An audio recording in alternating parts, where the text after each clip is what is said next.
Welcome back to Bomberos on Fire podcast. I'm here with a really special guest. I think it's the first in the podcast, this type of expertise and background, which is great. I love it. But before we start talking about the guest, I want to say thank you to the sponsor of this episode, is Roto School. They're located in Lake Wales, and if you want to become a helicopter pilot and you're thinking about it, or even just get one tryout, please go to them. They are the only one, I think, in Central Florida, or close enough. And they are not that expensive. They can help you with loans and, all the business part, but they're great. I actually took a tour and it was amazing. There's an episode that I actually showed me the helicopter, and actually they do have a lot of military, police that want to do into that field, doing the helicopter stuff. And it's pretty interesting. But anyway, thank you for the sponsor. Thank you guys. Today, I got a really special guest. Thanks to Chief Fernandez, I got this connection, which is amazing. I got a female cop commander. There are few in between. As you laughing because it's true. There are not that many, especially in that field. Kim, if you don't mind, introduce yourself and we can start talking. Thank you so much for your time. Sure. Good morning. My name is Kimberly Caruso. I have 23 years of service. I just retired in January from the City Miami Police Department. My last rank was as commander. I was a commander of the downtown area. I have 23 years of service, from police officer to sergeant to lieutenant, and then to commander. Half of my time in the agency was in investigations. And then the other half, we pretty much kind of split out with patrol. Anytime you get a promotion for us, you automatically go back to patrol. It's, you got to start all over again in that rank. And back on bad days off and hours, But so I went through all the ranks in the agency. I pretty much worked most of the different parts of the department. I come with that well-rounded career.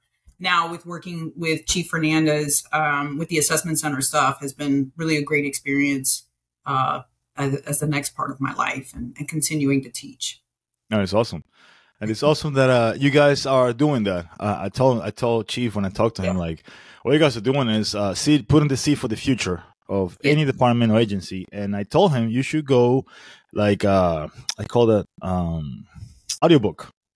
Yes, that would be awesome because I'm a big audio. You know what? It's funny. I fought the audiobook scenario my whole life. I like to read a physical book. I'm that person too. I love, there's some books I like. I still get the regular book, but I'll get the audiobook because my commute to work was an hour and a half one way every day. So my commute was 3 hours a day, Monday to Friday. And I started getting into the audiobooks. I love listening to music. I'm a big music person, as you can kind of see. I see that. Yeah, a little bit. We can talk about it later. That was awesome. Yeah. But I started doing the audiobooks because that was really the only way I could find time to read leadership books or anything like that to try to, get better in the craft was by doing that. And it helped me so much to read books because if not, I just didn't have the time. And then by the time, I like to read in bed at night. So to read a book like that sometimes, you're going to last 15, 20 minutes and it's over. Yeah. It's the books are thick. Leadership books are thick. Yeah. It's not for the night. Yeah. You need a cup of coffee and sit down. So that's why I started doing them. And I think honestly, in the way that he talks, he's very animated. He would actually make a great audiobook. Yeah. So, I told him that. Chief, look, I'm not into that industry. I would love to help into that. I do know people that can do it for you, but you need to do audiobooks. That'll be great. And and you guys have been all around the states. That's what I understood. This missing couple states. Yeah, I told him too that if you want to go overseas, hey, the world's your oyster because it's a lot of hungry people for knowledge, especially in that area of you guys' expertise is the leadership and moving to ranks and for firefighters and police. There's not that many outside the U.S. I don't think, especially South America, which is what I know.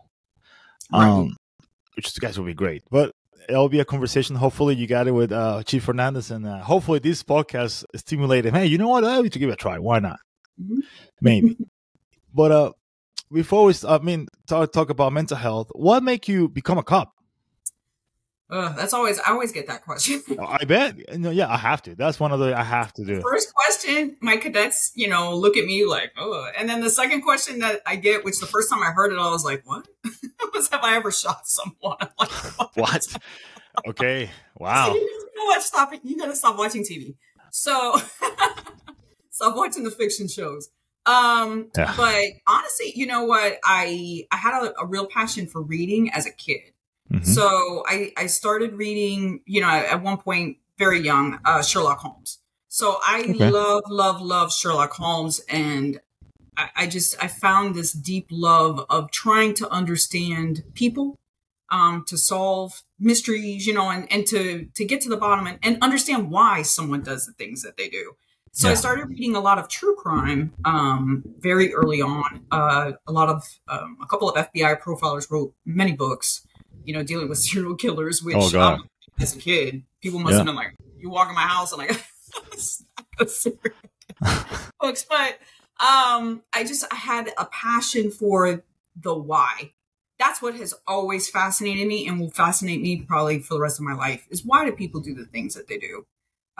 So that's really what got me into it. I was down here we have the magnet programs that, there's schools that are regular public schools, but they offer programs for kids to come from wherever. Oh, so yeah. Dance, music, whatever. Yeah, firefighting, cadet, whatever. There was one here in Central Florida. They have that now too, which is kind of nice. So we didn't have that back then. But, they had police explorers, I think, back then, but I never got into that. So the music side and stuff like that, and the arts side, I studied dance, I did, visual art, and then eventually I moved on to theater. So I did that through high school. I studied music, I studied dance, I studied theater most of my childhood. But I had this love for criminal justice. That was always the real love in my life. And as I graduated high school, I was like, you know what? I don't, do I want to wait tables for the rest of my life? Like that's a very hard industry to get into. Yeah.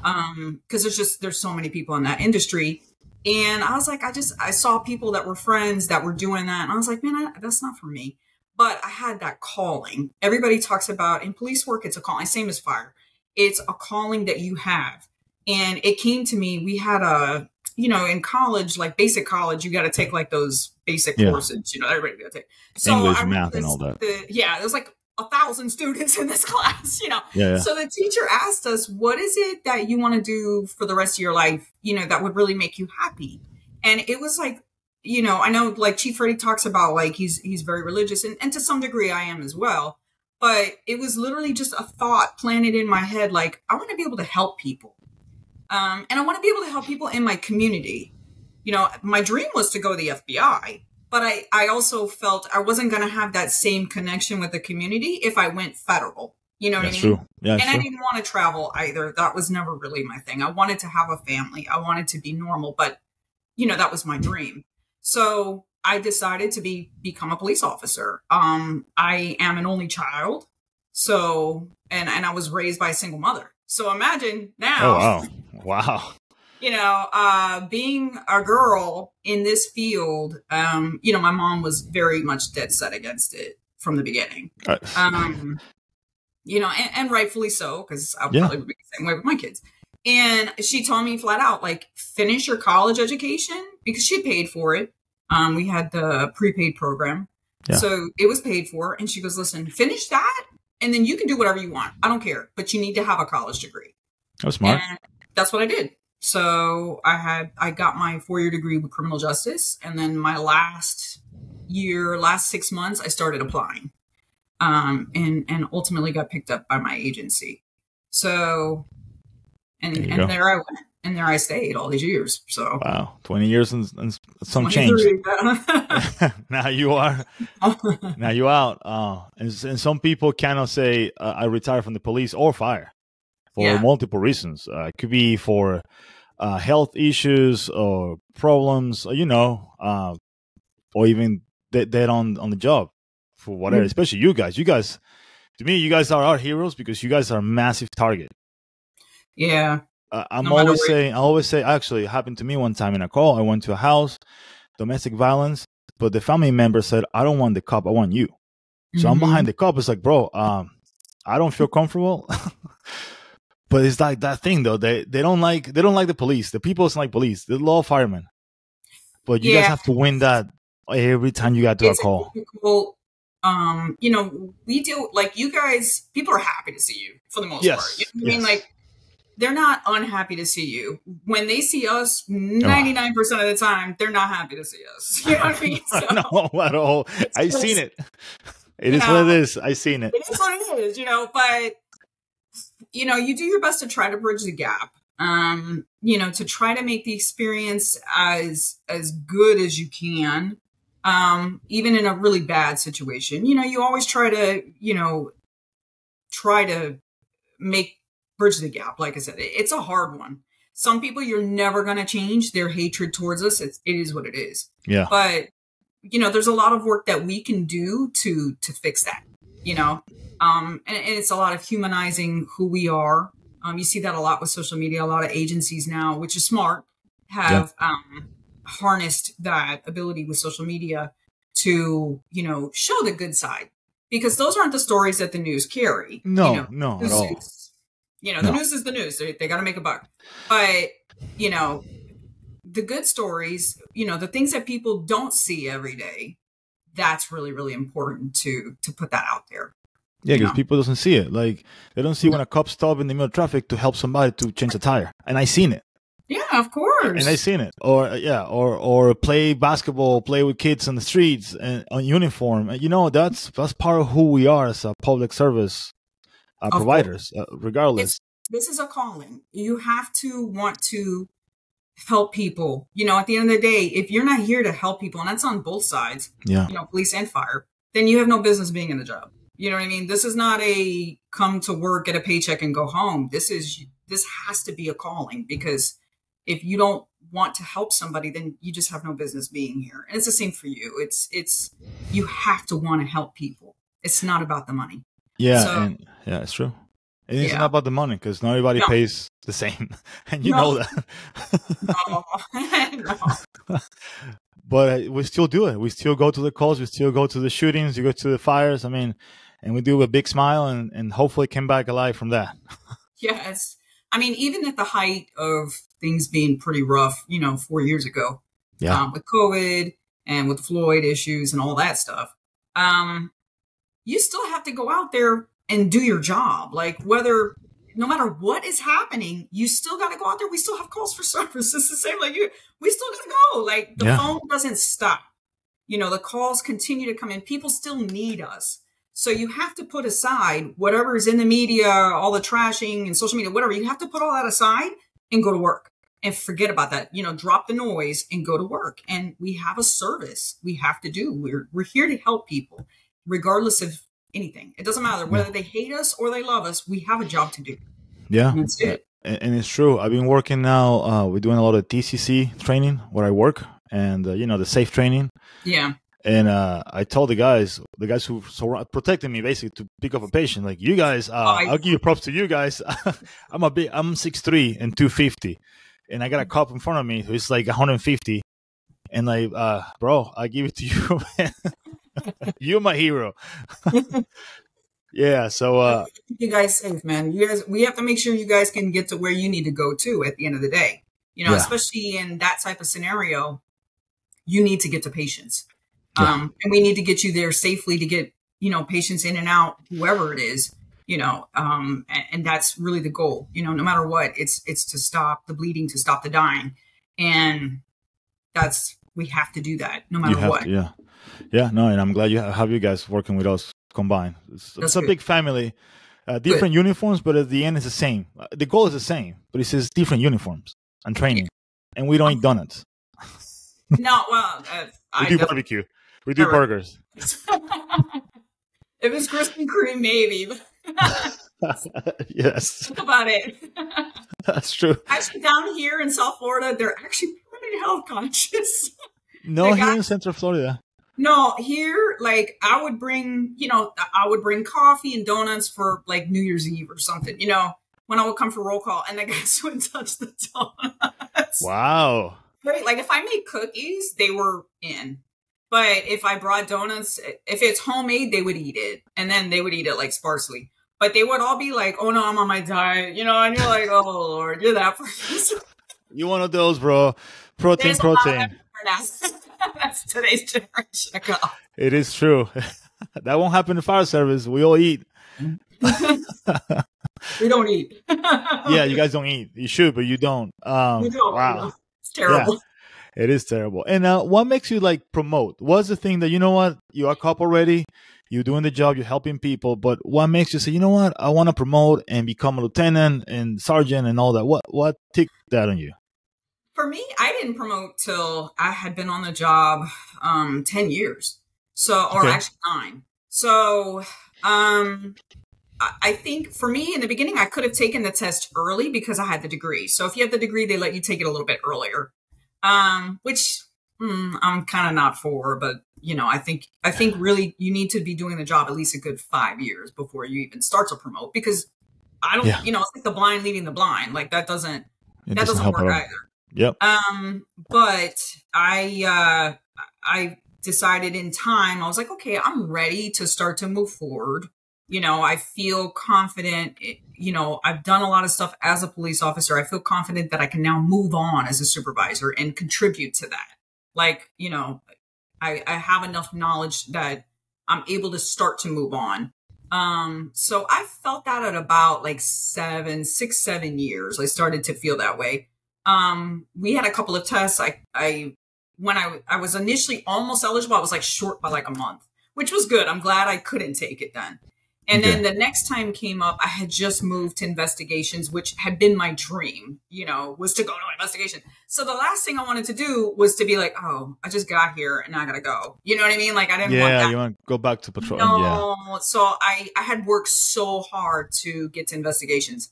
I spent 4 years in traffic homicide. So that was the love of my life. And I eventually went back and actually led the unit for another like 4 years. So I didn't want to give up that opportunity. So I passed an exam. Again, it was for that reason. Most people tell you not to skip an exam, but I did it for that reason. And then when the exam came up again, I was like, okay, well, I'm happy here, but I'm kind of burned out.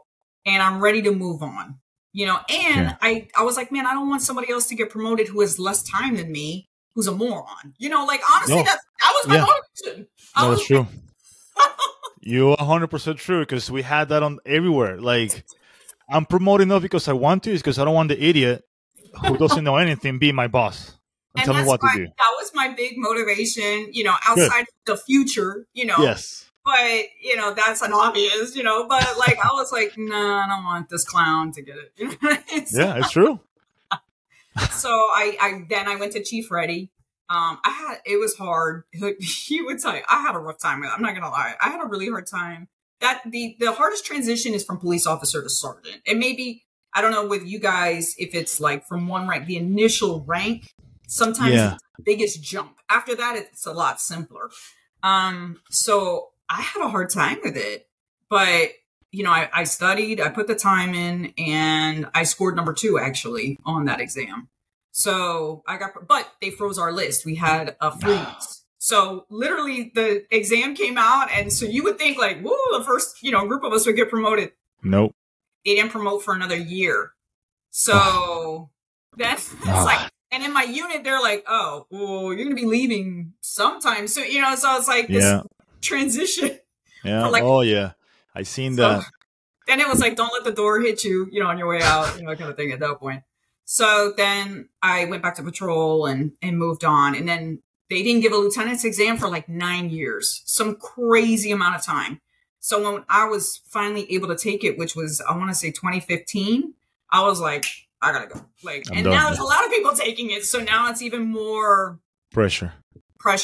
Yeah. So with him, I went back to him because, he was amazing. Oh, he's the man on that aspect. I love dealing with him, and I love working with him now. So it was just a natural thing. And I went back and again, it was a bigger pool of people now taking the exam. So I scored higher up. there was some issues with the exam too, but eventually I got promoted. So, and then I stayed like that till about 3 years ago. I got promoted to commander. So, Nice. you know, but it's that drive in you. Even for lieutenant, I was happy. You know, I was good. Like I loved running I was a unit commander, so I loved running my unit. You know, that was my dream. But I knew there was more in me that I wanted to do. And I didn't have the ability, even at that rank, to do it. Oh, yeah. I know that feeling. Now that drive comes to, okay, I want to do more, you know, so how do I get there? You know what I mean?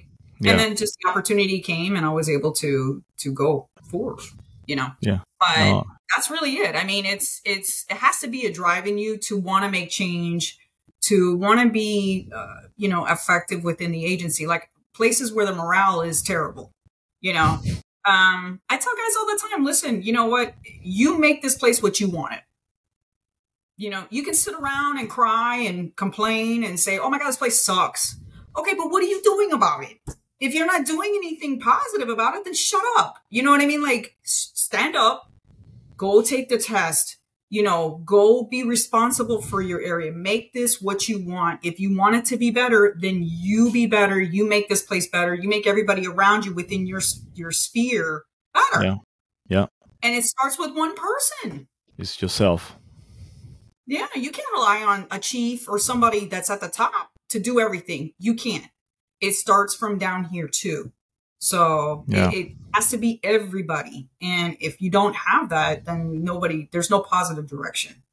So, yeah, I see that because lately in Central Florida, where I work, that's the thing, the driving to be better. That's the new generation that taking over or being hired now where I work have that motivation. So I can see the changes happening.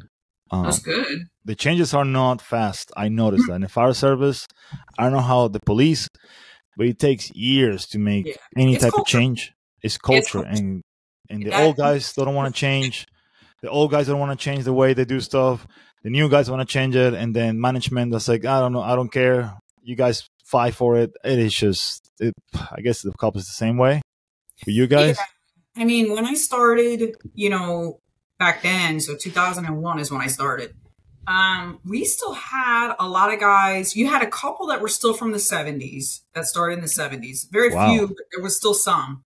And then you had a lot of guys still from the 80s. And that's such a difference. You know, like, very different generation. Police officers. Yeah. And then, you know, and I'm sure they said the same stuff about us back then. Like, oh my God, these guys suck. But now, today's generation, it's kind of a mix. You see that there's some that are really, they want to do. And then you see some that they just don't have the drive in them. And a lot of it is the work ethic. They just don't have work ethic. You know, back when I started to get, like, we have off-duty jobs. You guys kind of do, but it's a little different than what we have.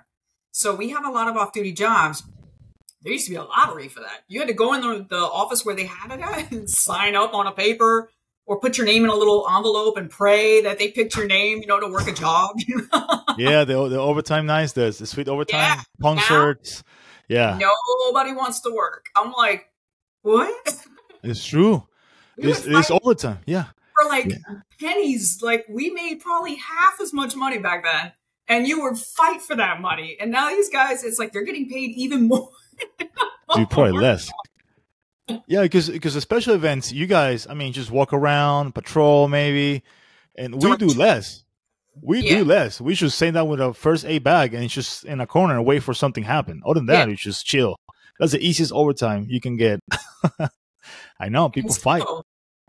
And still, it's like nobody wants to work. And I'm like, what? We get mandatory for those events. Yeah. But I work, like, really? You pick up 4 hours just to walk around and smile? It's a different work ethic too. You know, I definitely see that. So it's interesting.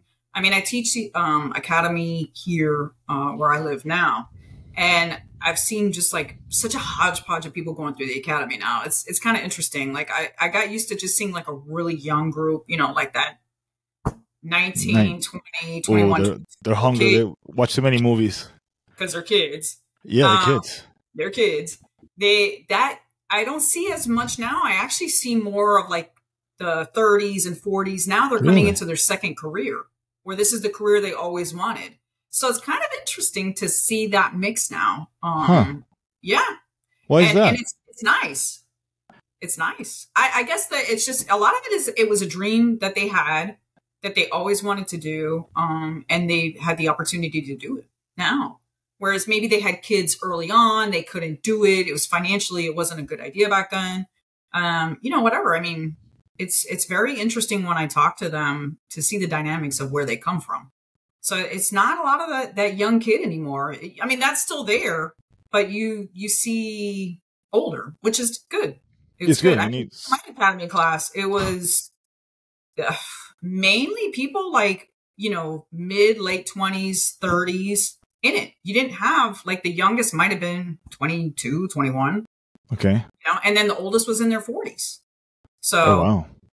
Yeah. And that's a big difference going through academy when you're in your 30s than you're in your 20s. Oh, yeah. I cry and complain. I'm like, you need some Advil, huh? Yeah, Advil. I need some rest, buddy. And a lot of ice packs when you're in your 30s. Yeah, because your academy is not the same as our academy at all. Well, it's very physical. It's physical, but it's just, it's different. The obstacle course sucks. Your obstacle course. We got a maze full of fire and stuff and smoke. Yeah, you still got to wear a lot of equipment, so that's heavy. Yeah, your Batman belt. That's what you guys have. The gun belt's yeah. And what makes you go from you worked 20 years in a career, you did everything you wanted to, and then now you're teaching people how to get promoted? What makes you go and collaborate with Chief Fernandez in his project or his business, basically? Well, yeah, I know he kind of mentioned what happened. Literally, like he has my, like I said, he's got my personal social media. I didn't put it on my work social media right away, but on my personal, I had put that I was getting ready to retire. And he's like, I need to call you. So I was like, oh, okay. I have sure.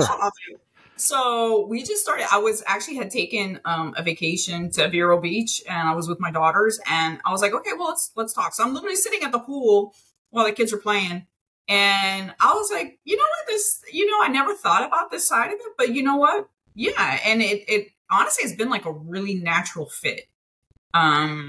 That at first I wasn't sure how I would be with it because, again, it's been a while since I tested, you know what I mean? So I was like, okay, but you know what? It's very natural for me now because I've sat on assessment boards too. So I've been an assessor. Oh, okay. So I learned the other side of it too. What they're looking for, what they're listening for, plus just sitting on regular interviews within my agency. I kind of learned that part of it, plus being on the other side of it. So, and he does awesome with police applicants. Like I said, he trained me, but it just kind of brings a different dynamic now with people that they feel more like, oh, it's another police officer training me. It's not exactly. It's not fireman. He's amazing at it, like 100%. But yeah, so it just kind of was a natural fit, and it added into me teaching and coaching and stuff like that, which has been just a great opportunity for me. That's awesome. And it's not the same to relate to a cop.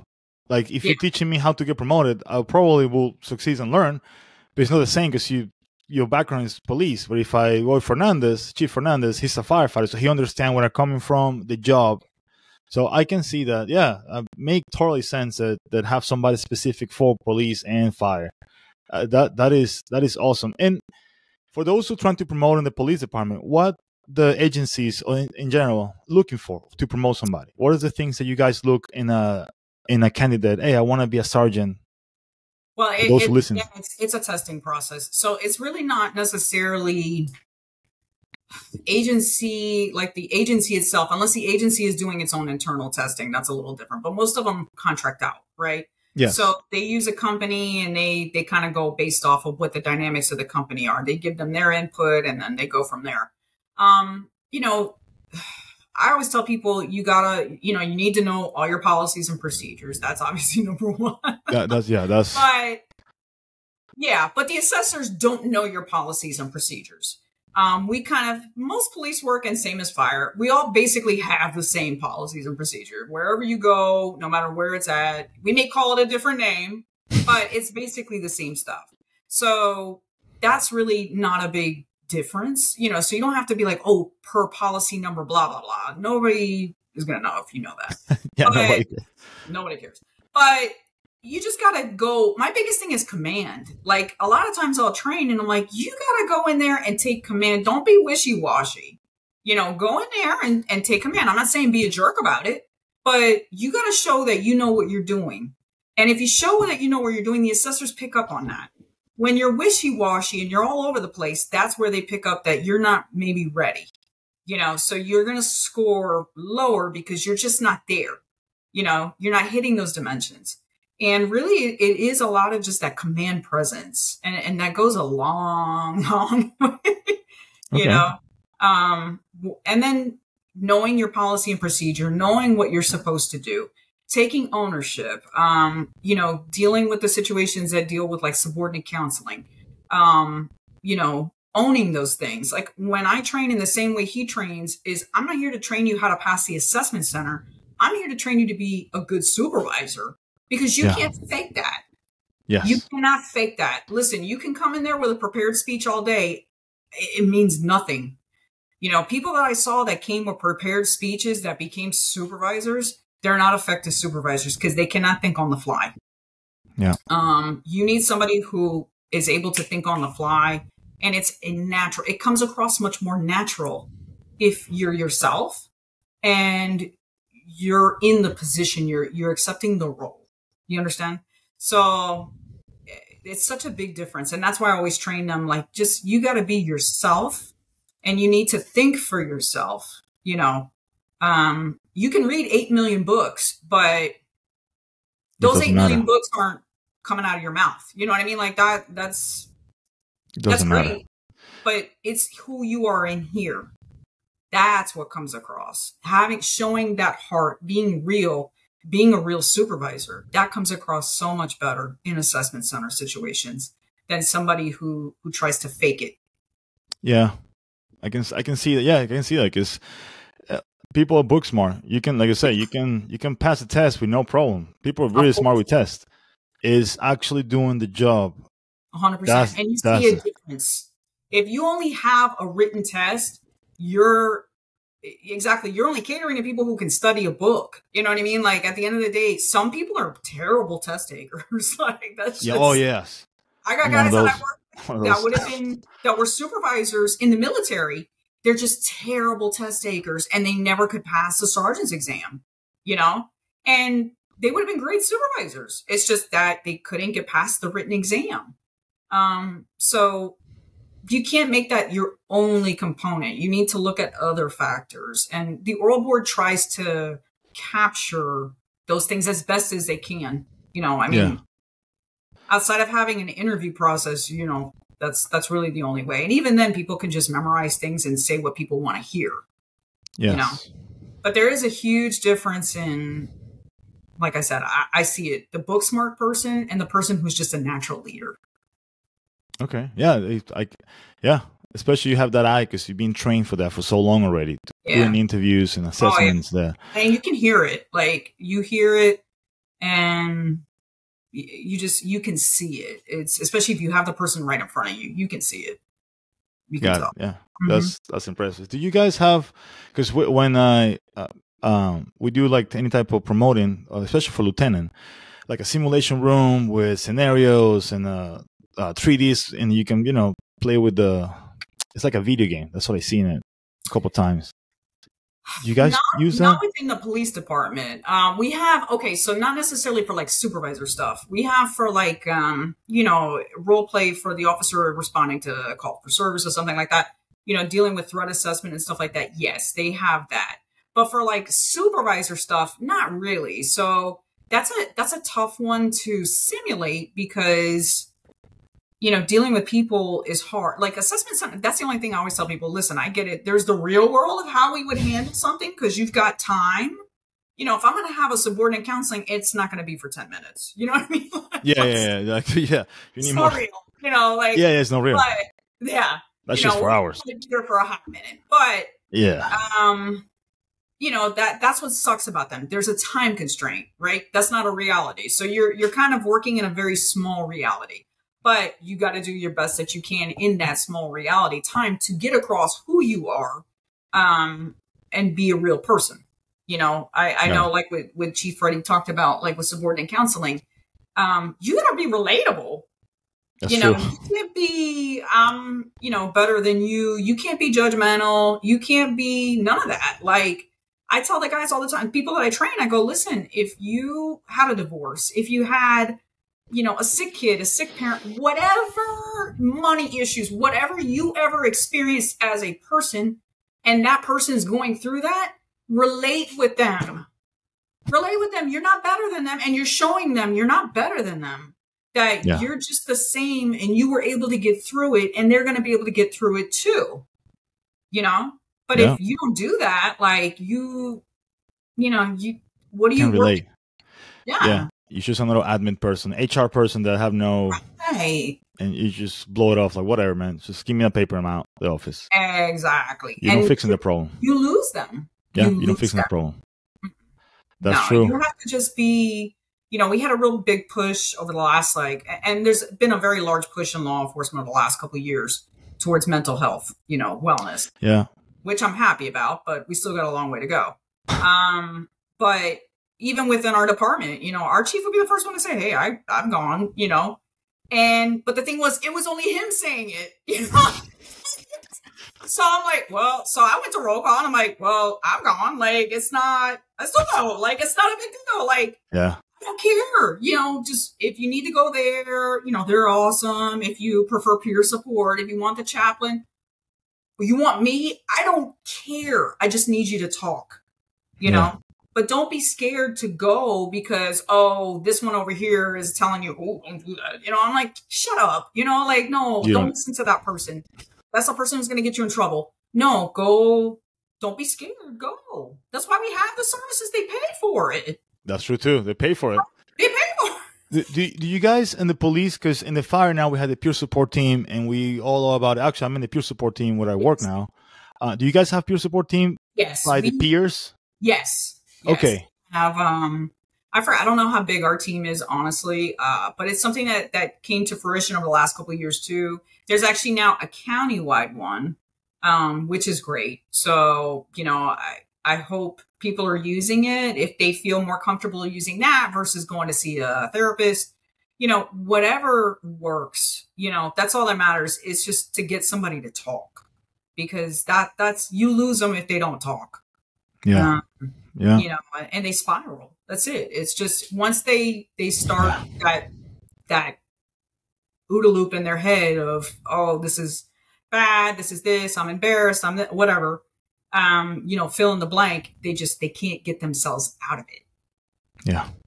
And police are just, fire is probably the same thing. Terrible to ask for help. Yes. I can't tell you how many times it's like pulling teeth to be like, hey man, what do you need? Like, just talk to me. I used to sit on a board that we have for police officers in Dade County. So it's called the Police Officers Assistance Trust. It's run by police officers for only police officers in Dade County themselves. Initially, it was started for officers that died in the line of duty to take care of their families, right?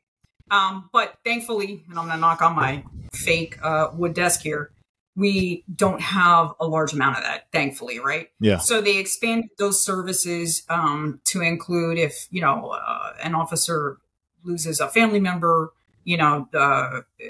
needs assistance with funeral costs, or they now, like a lot of guys, if they go out, medical leave or something like that, disability, they're not getting a full paycheck. No. So it helps. They can step up, help out with the mortgage. The officer gets injured in the line of duty, something like that. They step up, they help. They also have scholarships for kids and stuff, which is great. But even with that, I would have to beg and plead, almost every staff meeting. I'd be like, listen, if you guys have somebody that needs something, please send them my way. Like it's anonymous. Like nobody here has to know what's going on. Even if they don't want to go through me, I'll just put them in the right direction. But I helped a lot of them with funeral costs because I was like, man, funerals are expensive. You know, Yes, they are. $10,000. Yeah. Most people don't have that kind of money laying around. And if the family member didn't plan, you know, for that, then now you're out of pocket. So I had so many that I helped just with that. And they would just be like, oh my God, thank you. You know, I'm like, that's what it's there for. Yeah. But to get them to even do that was very difficult. So for a cop to say, damn, I have a problem, you know, it will take a lot. It takes a lot. It takes a lot. Because same like you guys, all we do is help people.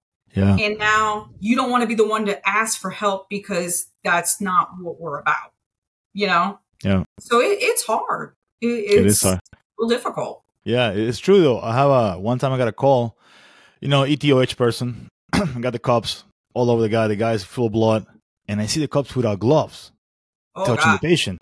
And I look at the guys like, hey, you want some gloves? I mean, you can ask for, we don't charge for that.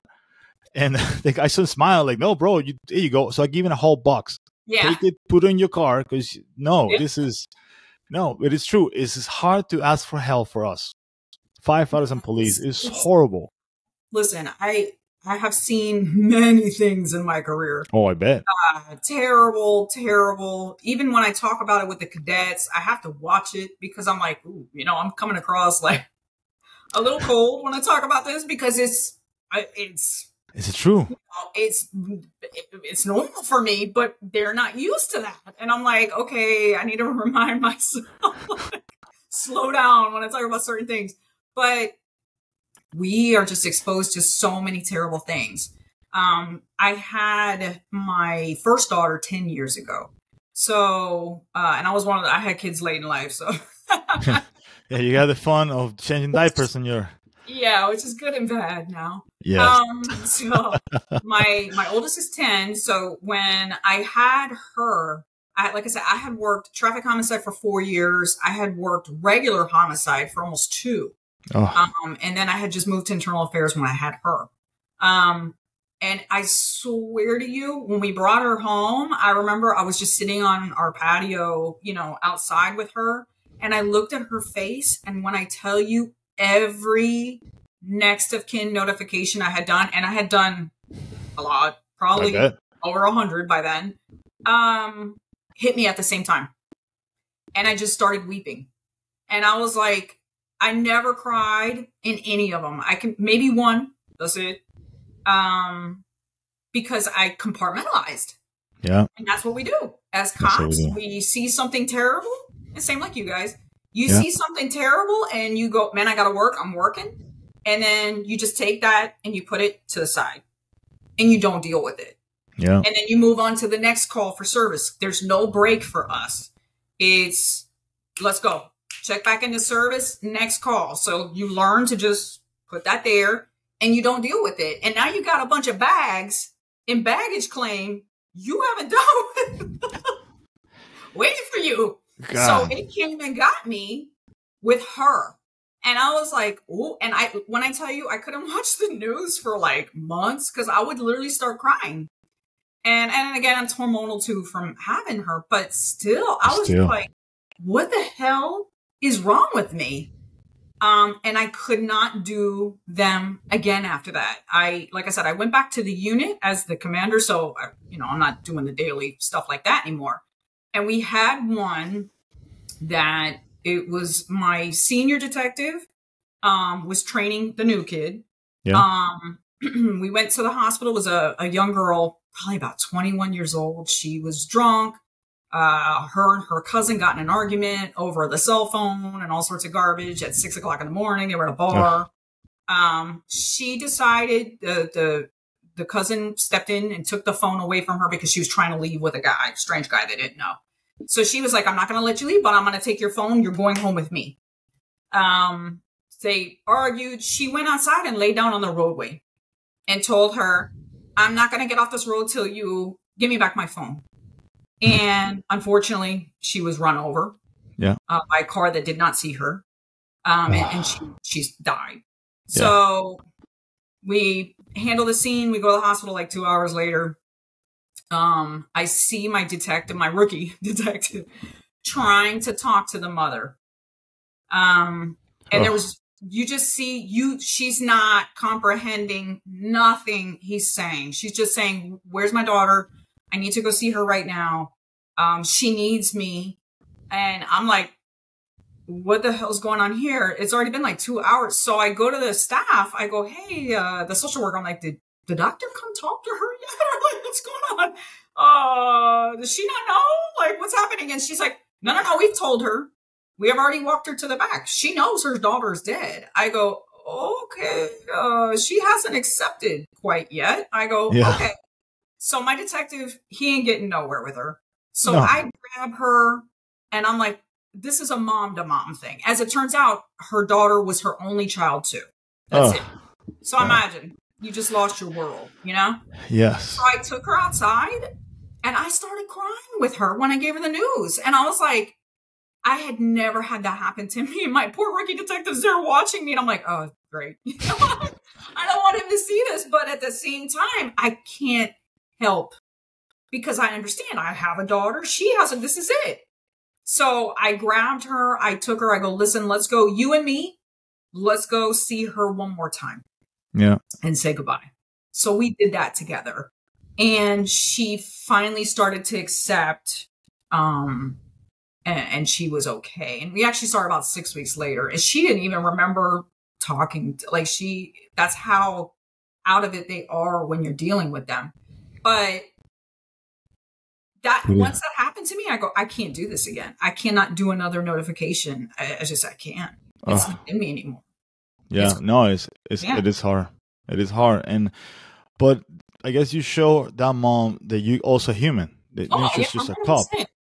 And they could relate to you. You have to be a person. It's really hard. I'm not going to tell you it's easy. Yes, but I know. It's difficult. But, you have to be relatable. And that's why I said that's what's so important now with bridging that gap with the public is being a human being, not just because they see just that uniform. They don't see you as a person. They don't even look at your face. They just see the uniform. Yeah. And that's why when I teach the cadets now, I'm like, don't forget who you were before you became a cop. Like all your life experience, whatever it is that you have, bring that to the table. Don't be a robot.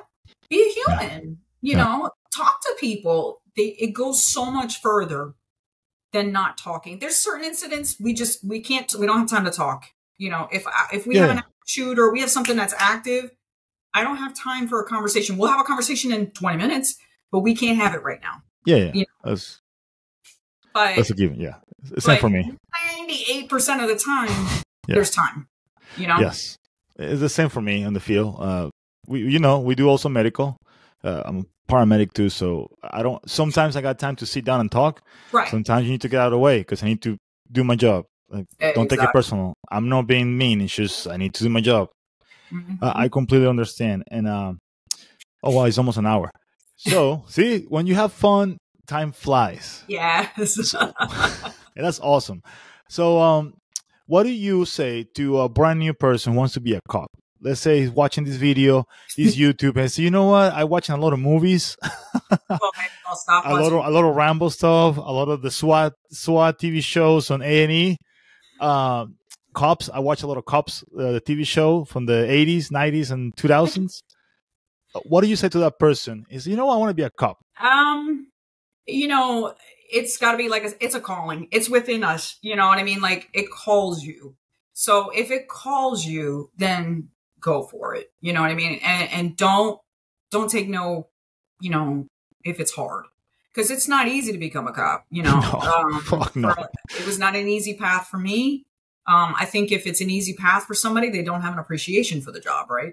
So, don't take no, don't just go. You got to work for it if that's what you really want.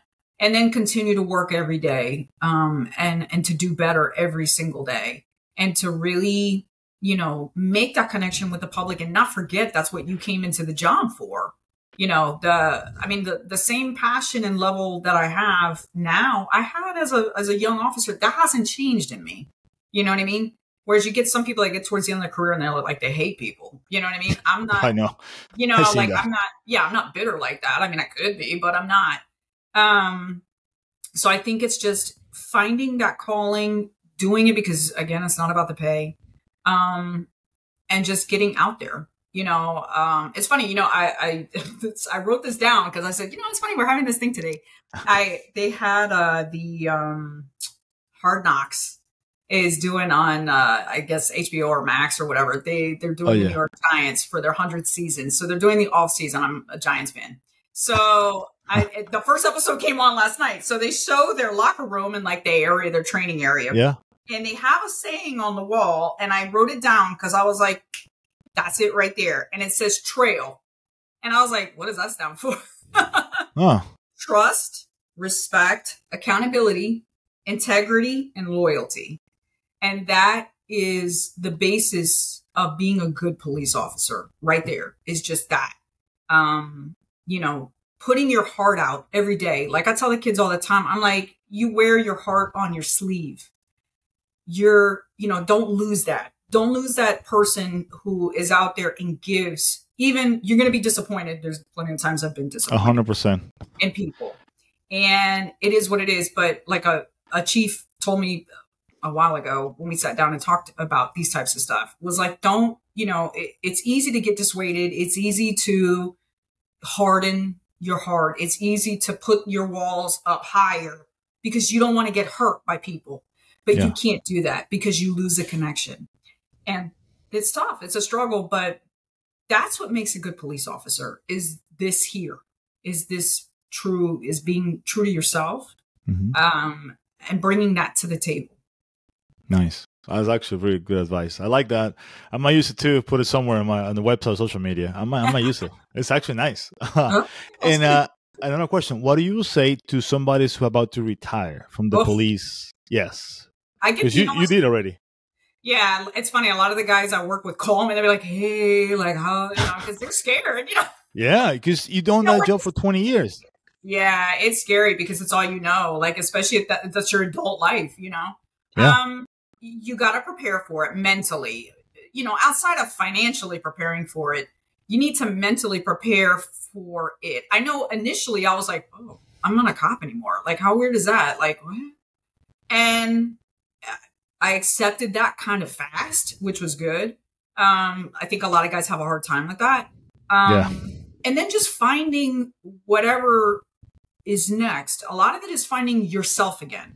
I know for me, and that's what a lot of the music stuff is behind me, is that I had to find myself again because I was so ingrained in work that I didn't have time. I'm a single parent. I got 2 kids. I'm coming home and I work 5 days a week. So I'm go. There's no downtime to have hobbies. You know what I mean? Which is bad. And, it is bad. And I discovered that was extremely bad. I tried that. But now making those times for those things that you love, and finding new paths. That's important. You have to, there's a couple of really good books out there that help with the transition, and talking to other people who have done it. I have yet to meet anybody who's like unhappy they retired. Oh yeah. Nobody's unhappy. No, that's a fact. Like, yeah, 100%. I have and having no regrets. That's the biggest thing. You got to live your life without regret. And making sure you do everything and knowing within yourself. For us, it's knowing within yourself it's time to go, and for me, I knew it. And once it hit me, I was like, it's time. And even a friend of mine just retired now, and he told me the same thing. He's like, you know when you know. And it's true. You just know it's time. Once you, like for us, if you go on the drop program, it's like it becomes difficult to go back to work. It's go on vacation, and it's like, ooh. I know. For our drop, it's actually pretty good. So it now extends for 8 more years. So you can do 8 years to drop, and those guys get addicted. Yeah, ours is 7, but most of people don't last 7 because it's why? hard. It's why? Hard. I made it almost 2. My goal was 3. So it's just, life changes. For me, I had a lot of life changes too. My kids, it's a little different responsibility I have now with them. So you can't function maybe in the job like you used to, So it is what it is. Just find a hobby. Just find your hobby before you Find your retire. hobbies, Don't buy a boat, expensive boat, or a pickup truck. Yeah, like a lot of people go and they travel, but it's like a lot of guys tell me they're like, man, how many times can you go to Europe? You know what I mean? Like, I haven't gone yet. I would love to go, but it's like, how much of that can you do before you get bored? Like you need to, a lot of guys, it's the biggest problem is they're so separated from their house that now you're back home. Yeah. And it's like you're a stranger in your house too. So yeah, it's true. It's interesting dynamics that happen when people retire. So, for me, luckily, it's been a pretty smooth transition. I can't complain, but I can see it can be very difficult and scary. Yeah, it is scary, yeah. Or you go back to work and actually work double. I've seen that happen too. Chief Atanis example. I told you need to retire. Love you. I love you to have you in the field. I hope you come back, Chief, for where I work, but you need to retire, man. That's it. I said, when you're a workaholic, it is hard. It is, I bet. Another important question, since you are music, I see that. Favorite group that you will see, top 3 group, dead or alive, that you like to see live concert? Well, I'm actually going to see next week. Who you want to see? Def Leppard. So that's my number. You 80s girl. It's next week. And actually, they're with Journey, so that's probably in my top 3. Oh, big hair, shoulder, makeup, the whole makeup, and the 80s.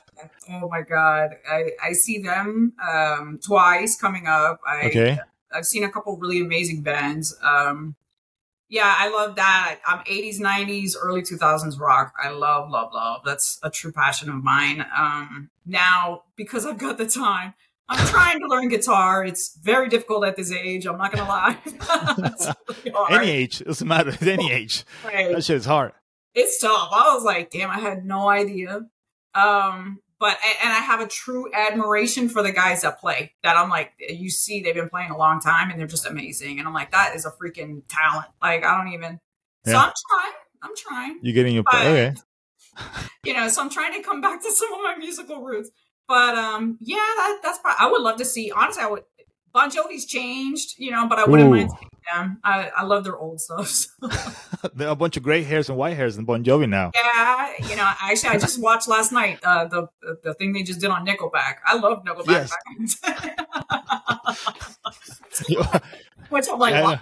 I know you're proud and loud. You know what? I don't hate him. I like rock music too. Actually, I play bass. I'm not. I am not Flea from Red Hot Chili Pepper, but I can defend myself. But I don't hate Nickelback. It's not for me. They're different. They're not that, but I still love them. There's a lot of things from that time period. Three Doors Down. Even Creed. I found like a renewed love of Creed recently. They're back. They're back again. They're playing. I'm gonna see them in concert in a few months too. Yeah, they're from Orlando. You know, right? Yes, and even better. Love them. Stain's amazing. I saw them many, many years ago. So so now I've kind of found that passion. I haven't been to concerts in years. Like it's probably been 15, 16, 17 years since I've been to a concert. So now I'm like happy that I can go do those things and have a deeper appreciation of them. So awesome. It's a great outlet for anybody, just like I said, even working. Even with my daughter, I started her music class and it's helping her with just coping with just the stressors of school. And every day is just an outlet to create. And that's good for anybody. There's a lot of cops and a lot of firemen that play music. And I think it's such a great outlet, whatever it is that can help you to just get through, that's awesome. Just take it. Yeah. That's awesome. Yeah. Music, working out. Whatever. Anything that helps to remove you. Yeah. To release that stress. And that's what I always tell my kids, the cadets. You got good, healthy habits, not bad habits, not partying, not drinking, not the drugs, not money, none of that. It's good, healthy, sound habits. Yeah. That's what you need to be focused on for stress. It's awesome. Yeah, that's a great advice. 2 more questions. One, favorite guitar player all times. Ooh. Since you're into guitar. Yeah, I can't cheat on this one. Top 3. Phil Collins, Def Leppard. Phil Collins? Oh, yeah. Yes, so I mean, got all the guitars in that. Nikki Sixx, I love from Motley Crue. Yeah. Yeah, so You 80s. You 100% 80s, little 90s. Yeah. but that's a talent. There's Yeah, it such is. guys that it's like, and they're still playing amazing at this point. That it's like, wow, that's Yeah, no, amazing. they look rough. Some of them look rough. Yeah, but they're still playing. They're still playing. Like I saw Twister Sister one Oh time. wow. Couple years. Like, holy crap, guys! You look great in your 70s. I guess I don't know. Yeah, we saw Motley Crue last year, and I had never seen them live, and they were amazing still live. I was like, man, they're wow. Really? Yeah, they were great. I was like, Tommy Lee was amazing. Nikki was amazing. I was like, man, they're still, and they're sober, so it's like, it's great to see that they're still amazing and they got their life together, and that's a great thing. And they're in the 60s, 70s, I think. Oh, yeah, they're definitely in their 60s. They're up there. Yeah. 60s, late 50s, Yeah, I saw Rolling Stones back in the day. I mean, it's like 4 or 5 years ago in Orlando. They look nursing home, kind of. They look old. Still playing. To see Aerosmith, they're coming back in next year for here. So I'm excited to see that because I've never seen them live, and I'm like, well, this might be it. So it's like AC/DC. When they show up, it's might as well because that will be the last one. Who knows? Same day, you're like, all right, well, just, Yeah. Oh, yeah. Metallica. I saw them when it came to Orlando. Whoa, you got more chances because South Florida have more venues and people go more there. But yeah, I saw Metallica. I seen Ozzy Osbourne. Oh, Ozzy was great when he sings. When he starts speaking, that's a different level. Yeah. As long as he's playing and singing, he's okay. Yeah, you done, bro. That's it. So thank you so much for being here. Oh yeah, my last question. Who you recommend? Last one. Who you recommend to come to the podcast? Refers who you say, you know what, this person will be great in the podcast. That in the police world or whatever you feel like it. Well, there's two. I was thinking because I did think about this. So, both of them are assistant chiefs. One for our agency, so it's a guy, and then one that, and I've known since I was a rookie officer. And then one is she's a female chief, assistant chief from up here in Broward. So, and she deals a lot with the peer support program. Okay. She's really big on that. So I think either one of them would be great because they bring a lot of years of service. They bring different, views and viewpoints. Like I tell people all the time, each one of us has a different experience. Yes. So you have to, my experience as a woman is different than a guy. And then my experience working for a large police department is very different than somebody who works for a small police department. So yeah, but they would be awesome. So I will definitely give you their contact information to them. Yeah. Thank you so much. Great. I'll take him. And hopefully we can do another episode in person. That's what I'm trying, but distance sometimes and time is a big factor. But thank you so much for being the podcast. For those who are listening or viewing the podcast, thank you for coming back. Remember to subscribe, like, share. I have to say that crap. So support the channel if you're in YouTube or Spotify, please, so we can keep doing more content. Not just podcast videos. I think Chief told you, but I also go outside the U.S. and teach firefighters some survival skills. Actually, this video will be, I think, in August, but in September I'm going to Croatia. Oh wow! Because saving another fireman inside a fire is a foreign concept outside the U.S. Yeah, they don't care if you burn, you burn. Oh wow! Yeah. So I'm sure I'm going against the current. Yeah, at least when I go a lot. But yeah. But that's awesome. If you won, that's all that matters. That's all that matters. So, yeah, thank you for being here. Any last words before you go? Before we finish this? Thank you so much for having me. Anything that we can do to bring awareness, to humanize, what we go through, that's all that matters. Because at the end of the day, our police suicide rate is ridiculous. I think we're probably more than you guys. We're about 2 to 1 on our line of duty deaths. And yeah, we're competing. Sadly, we're competing with you guys. Like, it bothers me because I thought about it and I was like, man, we train them so hard against that firefight against whatever. You train them for survival in that situation, but we're not training them to deal with the mental side of what they at all. And we're losing them because of that. So we got to find a good balance between both. We have to find that balance. And I work every day with the kids that I train to talk about those issues, because it has to be talked about. Yes, start in the beginning. To have a long, healthy career and to retire physically and mentally healthy. Yeah, it starts from early in the academy. That's when I think that's what we're supposed to attack the problem first. It should start in the academy. Hey, could happen. I know you love the career, but this might happen if you don't take this and this advice. So make sure you don't get to that hole and then become another number. 100% in data statistics. So thank you so much. I hope that I can see you again in person or another episode. We talk about music, more about music. I'm all music, whatever. I'm all about it. Another thing, if somebody wants to be promoted or want to get into the class that you teach, where it could be firefighter, police, where you guys can find your assessment or your company. So it's either through the same website. They're connected. So it's police assessment or police assessment center prep.com, I believe. It's the same as his, which I know you'll provide the link. But yes. They can go through there, and then anything, whether it's just through the videos or doing the private coaching or whatever. If anybody elects to do the private coaching, they're going to get me most likely. So, most likely.